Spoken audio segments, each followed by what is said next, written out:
Bom dia, galera, tudo bem? Bom, hoje nós vamos falar sobre o uso da linguagem em texto jornalístico, que está na página 29 do livro, né? Então, para você fazer uma linguagem jornalística, você tem que usar de textos de linguagem clara, você tem que fazer frases curtas, não é? E aqui, nessa página aqui, eu tenho dois textos que a manchete, ela fala do mesmo assunto, só que está de uma forma diferente. Eles não estão iguais. O assunto é o mesmo, mas ela está escrita de maneira diferente.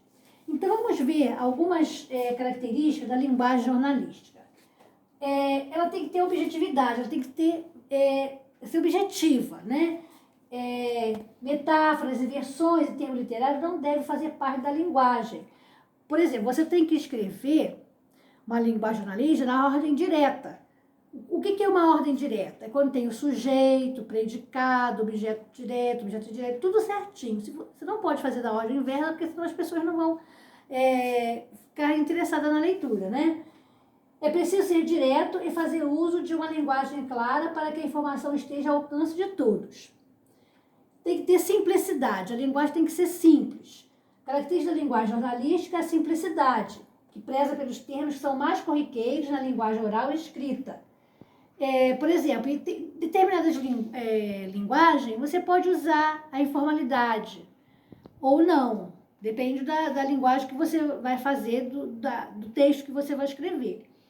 Tá? Arcaísmos não são bem vistos. O que é arcaísmo? São linguagens, são palavras que não se usam mais, já foram, caíram em desuso. Tá? Não existem mais essas palavras. Então, você deve evitar essas palavras, já que podem prejudicar a compreensão do texto, né? Porque você coloca uma palavra que ninguém conhece mais, aí ninguém vai entender nada.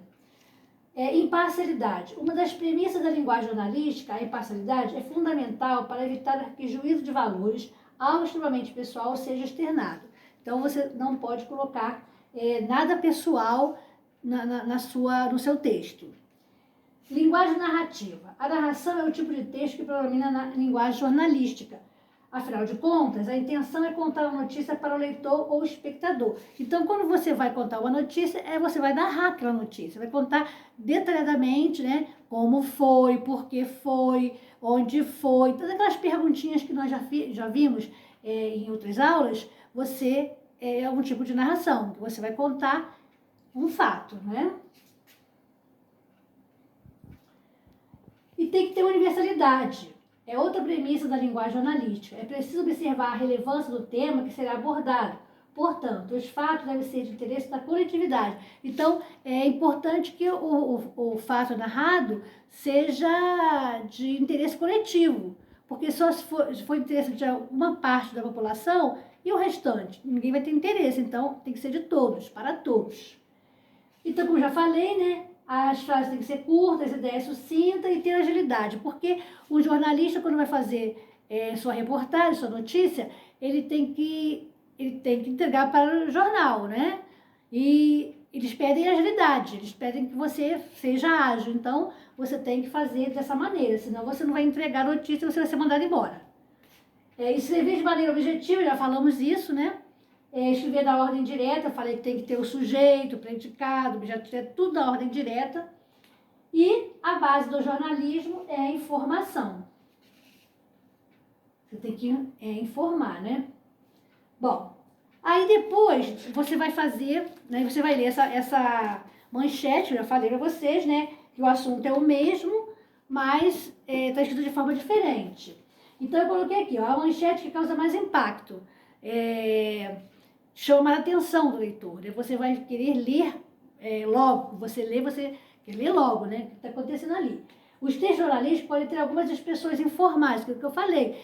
Você pode falar com aquela linguagem coloquial, alguns textos, não são todos, né? Os textos jornalísticos também podem apresentar expressões técnicas. Quando fala de um termo científico, né? Você tem que usar expressões técnicas. E várias manchetes podem apresentar o mesmo assunto, porém de forma diferente. Então, como eu falei, aqui apresenta o mesmo assunto, mas de forma diferente, que você vai ler.